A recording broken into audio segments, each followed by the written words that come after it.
saja kemarin Pak Menteri Sandiaga Uno hadir dan Toba, banyak juga dari tokoh-tokoh itu banyak kecewa kenapa Pak Sandi tidak dan Toba saja tidak ke kawasan pantai. Nah, padahal kita kawasan pantai kita ini adalah di pinggiran Selat Malaka. Selat Malaka itu adalah selat yang teramai di dunia ini. Ya, jadi yang lintasan itu hanya dua di dunia ini yang ramai, satu Selat Hormuz, satu Selat Malaka. Nah, jadi kalau kita hidupkan dermaga-dermaga di pinggir ini, maka Singapura itu betul-betul akan berkurang nanti ke sana. Begitu juga yang Malaysia, Port Klang, apa segala macam. Karena kalau pelabuhan-pelabuhan kita ini nanti dihidupkan,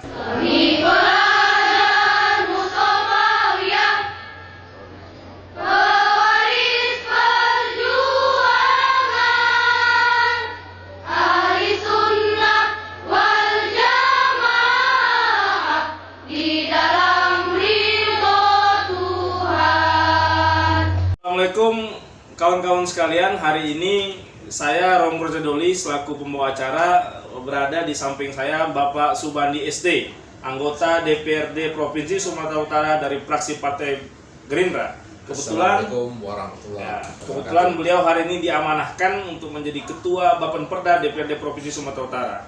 Nah, hari ini kita ingin dialog dengan Bang Bandi soal pengelolaan kawasan Pantai Timur dan kawasan Pantai Barat, yang dimana jika kita kaji belum banyak potensi yang bisa digali dari kedua bibir pantai yang dimiliki Provinsi Sumatera Utara ini. Oke Bang, langsung saja Bang, kira-kira Bang, ada nggak Bang rencana pemerintah provinsi atau gambaran ke depan ini Pantai Timur dan Pantai Barat mau dikelola bagaimana nih Bang, sehingga potensinya bisa menjadi lebih bermanfaat dan punya sisi strategis bagi pembangunan di Sumatera Utara? Baik, terima kasih. Jadi ada beberapa hal yang perlu saya sampaikan di awal dulu, bahwa pertama, pemerintah Provinsi Sumatera Utara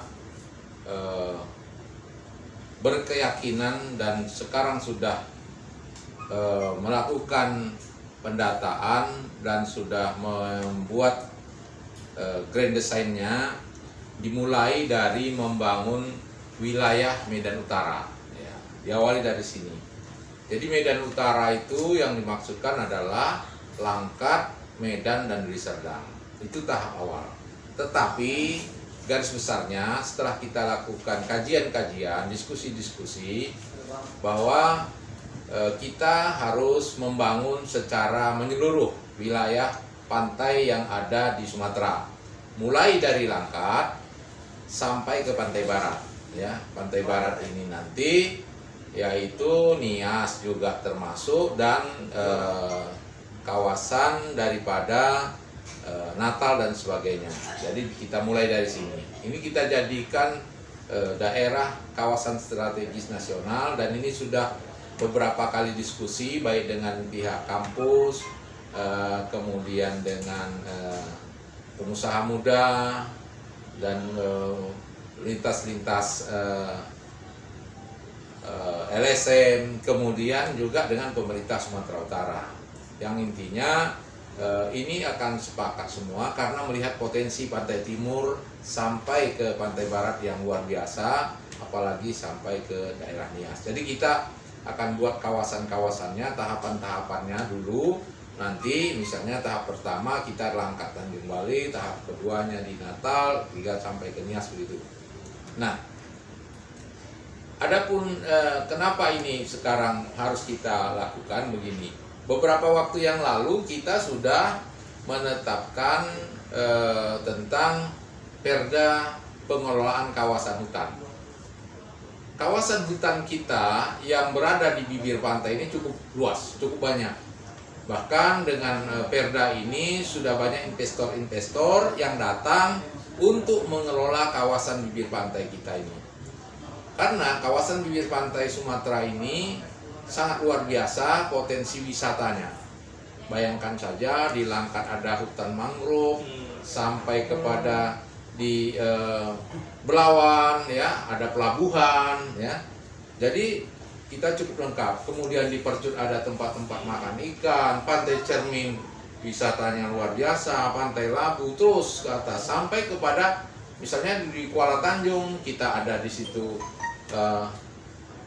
proyek strategis nasional juga, pelabuhan Kuala Tanjung sampai ke Tanjung Balai dan seterusnya sampai ke daerah Natal. Di Sergi ada Pulau Salah Nama yang luar biasa. Potensi-potensi ini apabila dikembangkan, digali sangat luar biasa. Yang selama ini tidak tergali.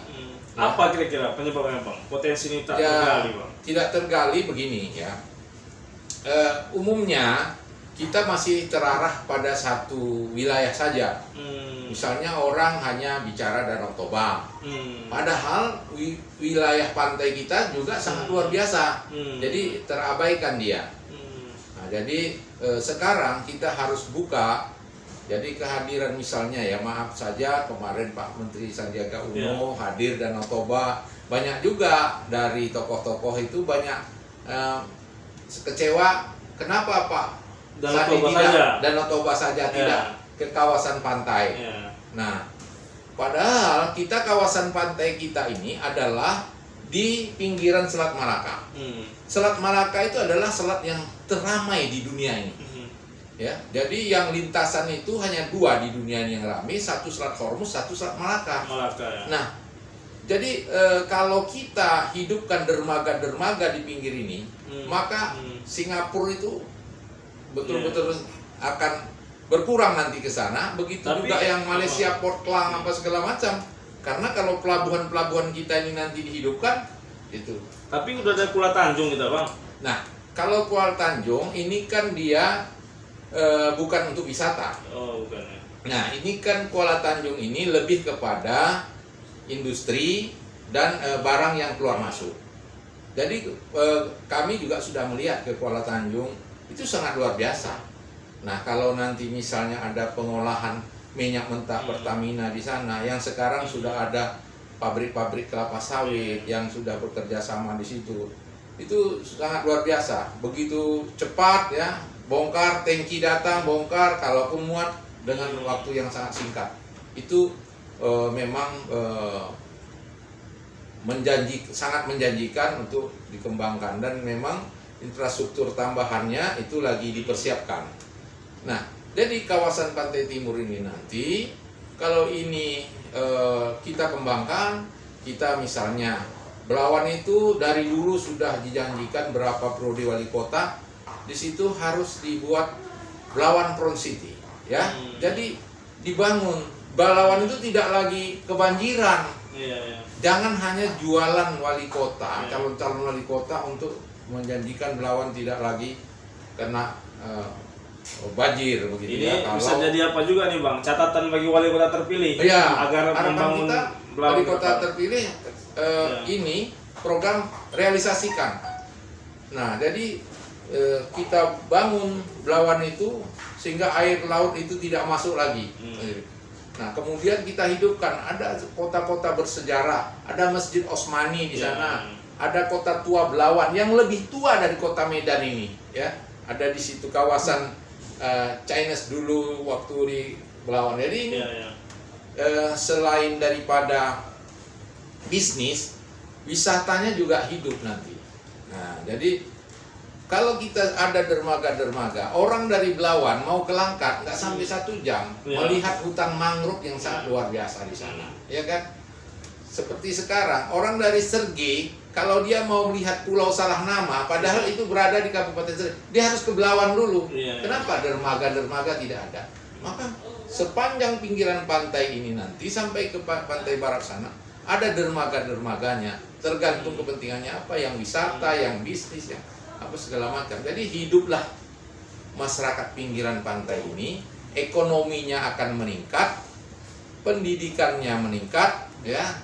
Karena apa? Terbukanya infrastruktur laut tadi, ya.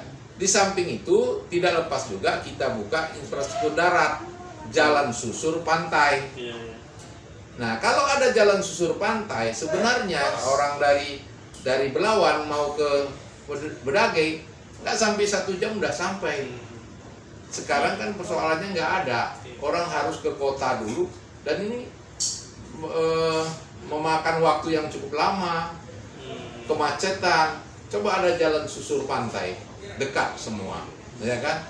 Nah, di samping jadi ikonnya kita pariwisata, tapi tidak terlepas akan membuka akses ekonomi, akses pendidikan, karena kasihan kita orang pinggiran pantai itu katanya istilahnya kami ini miskin yang terstruktur katanya. Kenapa? Kami ini mau sekolah payah, Jauh jadi sekolah. udah jauh. Iya. Jadi uang sekolah kata orang pinggir pantai kami sanggup bayar, tapi ongkos nggak bisa. Ongkos itu tiap hari lebih besar. Jadi. Nah, gini Bang, dengan kondisi pemerintah provinsi yang ada hari ini, menurut kalau dalam gambaran Abang, bisa nggak pemerintah provinsi sebenarnya mengelola potensi ini demi kesejahteraan rakyat? Apalagi terlebih kalau di Pantai Barat kan, itu kan nyaris hampir nggak ada, hanya Sibolga saja mungkin yang terkelola. Iya, betul. Jadi begini, pemerintah Sumatera Utara kita yakin mampu mulai ini, tetapi persoalannya kan dana. Maka kita dorong ini menjadi proyek strategis nasional. Diusulkan ke pusat ya, Bang? Usulkan ke pusat. Karena kita sangat luar biasa, sampai ke Sibolga, orang mau melihat ikan misalnya, Manado yang jauh aja didatangi orang. Kita di sini ada kok, tidak kalah cantiknya menengok ikan di dasar laut di mana-mana, sampai ke Pantai Barat sana. Jadi luar biasa potensinya. Cuman kalau kita sekarang mau ke Pantai Barat lewat jalan darat, kita mau ke Natal 2 hari 2 malam, dan itu pun capeknya udah luar biasa karena jalannya rusak. Coba ada kapal, kita naik di Belawan, turun di sana, mungkin 1 malam selesai nyampe, tak sampai pun mungkin, ya kan? Nah, oleh sebab itu ini harus mengatasinya ya. Mungkin pemerintahan yang lalu Pak Presiden kita pernah mengatakan tol laut itu ini bagian dari itulah dia, menghubungkan ini semua pinggiran pantai kita dengan membuka jalur-jalur ini tadi. Ada dermaga-dermaga yang disinggahi, laluan kapal ya, sangat luar biasa. Di sini misalnya juga ada Pulau Siba, ya kan, sangat luar biasa. Ini juga akan mengundang daripada kapal-kapal pesiar, ya. Ternyata di Inalum kapal pesiar itu sudah pernah mendarat, tapi kan bukan apanya itu, ya kan, karena itu kan industri sebenarnya. Tapi kalau kita punya dermaga yang cukup bagus seperti itu, bisa didarati kapal pesiar, sekarang Aceh, Sabang itu menyiapkan itu untuk supaya itu kapal-kapal pesiar itu, kapal pesiar sekali mendarat membawa orang, ribuan orang turun. Berapa banyak akan orang yang singgah di tempat kita, makan, minum, belanja dan sebagainya. Nah itu kan Bang, ini kan mendapat masukan, tidak bisa terlepas dari political will kepala daerah itu sendiri. Nah kalau pandangan Abang sebagai anggota DPRD Provinsi Sumatera Utara, kira-kira Pak Gubernur ada nggak kira-kira cita-cita keinginan untuk menggali potensi-potensi garis pantai barat dan timur ya, Bang? Saya melihat dalam RPJM di Pak Gubernur, beliau ada ya. Karena dia ada punya konsep bagaimana membangun pantai timur, bagaimana membangun pantai barat, bagaimana membangun daerah Nias, kan gitu. Tapi ini semua harus kita dorong menjadi proyek strategis nasional, karena kelemahan kita apa? Kelemahan kita soal APBD kita yang kecil. Kita tidak mampu. Oleh sebab itu harapan saya, doronglah ini agar menjadi proyek strategis nasional. Baik pemerintah Provinsi Sumatera Utara buat grand desainnya, sehingga ini betul-betul bisa ditetapkan DPR. Ya harapan mereka DPR pasti saya yakin mendukung, ya, mendukung sebagai ketua Bapemperda, mendukung ini agar kita tetapkan menjadi proyek strategis nasional, sehingga ini bisa kita mulai mungkin bertahap. Di mana dulu tahap pertama Medan Utara tadi, Utara Medan tadi menjadi ya kita pernah, karena ada hubungannya nanti dengan spot center. Nah, orang yang datang ke Medan ini harus kita manfaatkan, jangan dia lagi kesusahan cari tempat kemana wisatanya, mau makan kemana, kan begitu.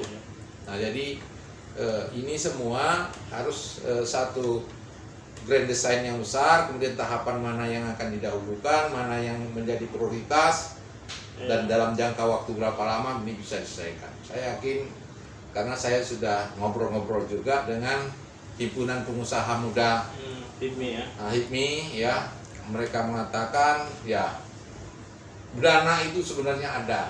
Mari kita sama-sama jadi kita harus bergandengan tangan, HIPMI, kampus, pemerintah Provinsi Sumatera Utara, DPR, tokoh-tokoh masyarakat, LSM yang terkait dengan ini harus kita dorong menjadikan cita-cita besar kita ini. Dan kalau ini jadi, maka akan ada proyek nasional lagi di sini yang bisa membangkitkan gairah ekonomi dengan ikonnya adalah wisata. Nah ini Bang, bicara penggalian potensi bibir pantai timur dan barat, tentu kan itu kan kalau pantai timur kan banyak juga kawasan hutan Sumatera Utara. Betul. Dan hari ini mungkin sedang berproses Bang ya, perdanya. kawasan perda pengelolaan hutan kan. Ya.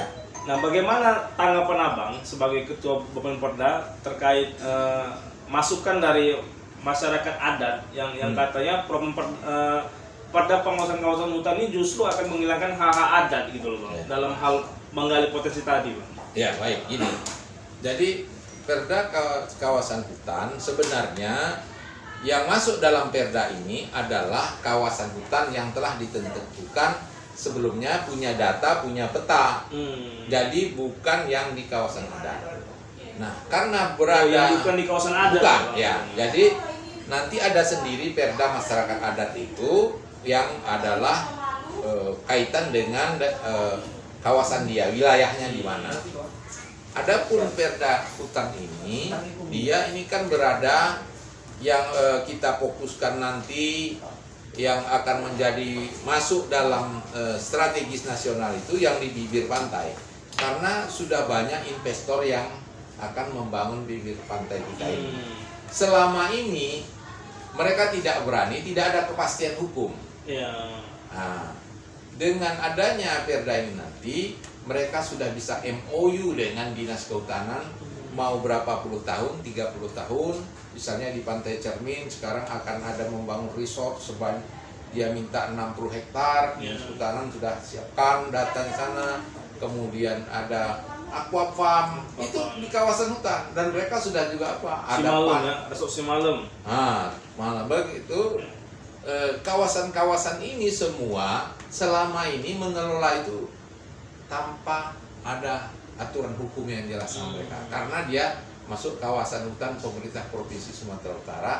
Karena perda belum ada, mereka ada pantai Bali Lestari segala macam, di pinggiran pantai aja ada sekitar 20-an pantai yang selama ini potensinya sangat luar biasa tapi tidak ada kontribusi kepada pemerintah Sumatera Utara. Dengan perda ini nanti akan ada kontribusi dan mereka ada kepastian. Mereka mau bangun apa, kewajibannya apa, ada penghijauan dari sekian hektar yang dikuasai, mereka harus kewajibannya misalnya menanam hutan mangrove, menanam ini, menanam itu. Nah, itu akan diatur dengan perda ke MOU daripada investor dengan pihak kehutanan nanti. Oke, saya kira cukup sampai di sini diskusi singkat kita dengan Bapak Haji Muhammad Subandi terkait pengelolaan kawasan hutan pantai timur dan barat. Ini harus kita dukung bersama Bang ya. Siap. Agar Provinsi Sumatera Utara dapat maju pariwisatanya, berkembang daerahnya dan bermartabat daerahnya. Mungkin itu saja dari saya. Jangan lupa like, share, and subscribe channel Kamus Medan Channel. Wabillahi taufiq wal hidayah. Assalamualaikum warahmatullahi wabarakatuh. Waalaikumsalam warahmatullahi wabarakatuh.